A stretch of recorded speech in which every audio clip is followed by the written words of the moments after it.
Hello, Quincy and Hannibal Brody here with your DVD of the week, brought to you by Family Video, where new releases are available months before Netflix and Redbox, and right now new accounts get half off all rentals for the first month. I've got two DVDs for you this week, so I'm going to jump right in. First up is Zoolander 2, starring Ben Stiller, Owen Wilson, and Will Ferrell. Think fast, Magnum. Wait, no! Magnum, now! Oh! Come on! You got this, but you gotta focus. Oh! Come on! Hansel, stop! You got this! Oh! Yeah! Maybe we could try a washcloth. Tequila! Hansel, no! Oh! No! It's not working! Now, the first one was a minor success when it first came out back in 2001, but it really found traction on home video where it became a cult classic. And the first one really does stand on its own. The second one, not so much.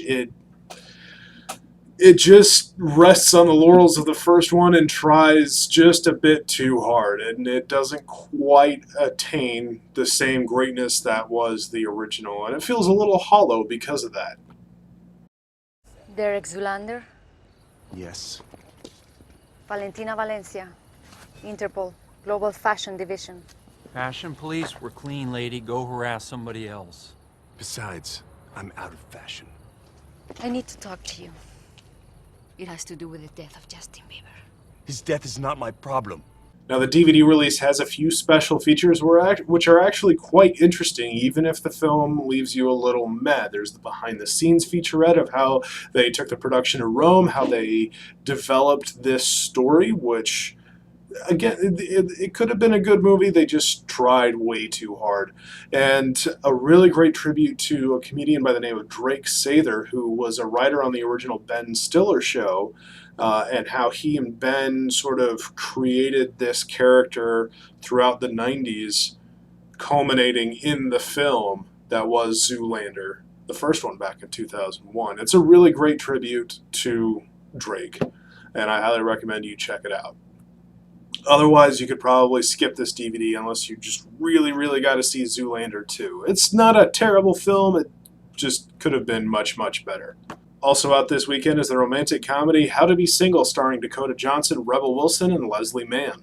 Okay, there are 8 million people in this city. Sounds like a lot, right? Half of them are women. And as hard as I tried in college, I don't swing that way.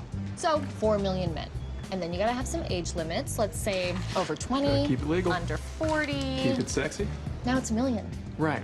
We're talking about a million guys. The major problem with this film is that it doesn't know what it wants to be. There have been a few ensemble comedies that have been based on books like this. There was What to Expect When You're Expecting, and He's Just Not That Into You. And they've done fairly well. They've balanced all the stories fairly interestingly.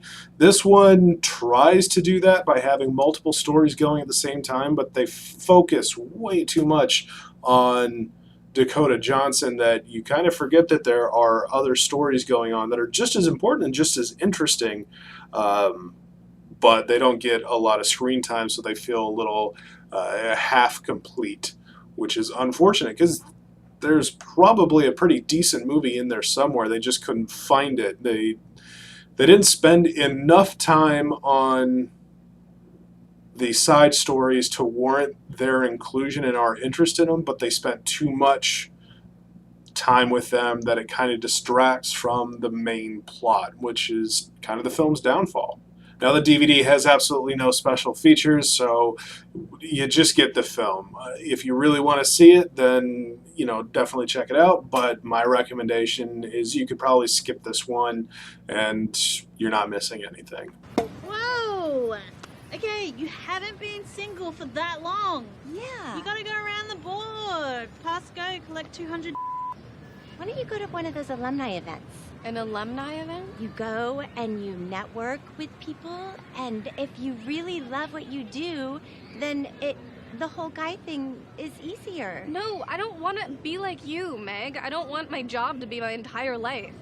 Ooh, okay. Sisters, time out. Also out on DVD this weekend is the action drama Finest Hours, rated PG-13, starring Casey Affleck, Eric Bana, and Chris Pine. Storm's easing up, boys, so we just look for the lights on the shore to guide us in. And the historical drama Risen, rated PG-13, starring Cliff Curtis, Tom Felton, and Joseph Fiennes. Spare me the riddles and zealot babble. Where did you take Yeshua? He's right here. This has been your Kick FM DVD of the week. I'm Brody. That was How to Be Single and Zoolander 2, and thanks for watching. I'll catch you next week. Do you want one of my business cards? Or maybe 400 of them so you could tile your bathroom? What's on them? My social security number, my mom's maiden name, my ATM pin. That's what goes on these, right? Absolutely, the essentials. Hey everybody, just want to take a quick second to remind you to click the subscribe button down at the bottom of the video so you never miss a DVD of the week brought to you by Family Video and 97.9 Kick FM. Thanks for watching.